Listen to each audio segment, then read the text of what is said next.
If you're experiencing audio desync issues in CS2, this guide will help you troubleshoot and resolve the problem in a few simple steps. Follow the instructions below to get your audio back in sync. Step 1. Check audio settings. Go to the audio settings in CS2 and ensure that the audio output device is correctly selected.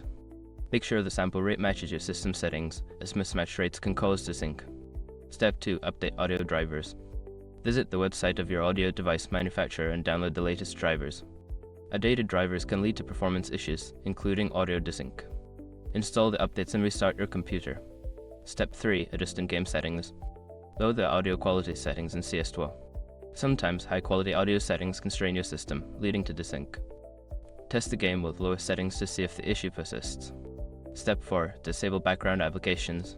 Close any unnecessary applications running in the background that may be using system resources. This can help improve performance and potentially resolve audio desync issues. Step 5. Verify game files. Use the Game Platforms feature to verify the integrity of the game files.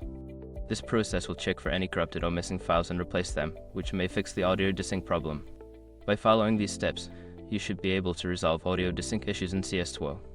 If the problem continues, consider reaching out to support forums or the game's customer service for further assistance.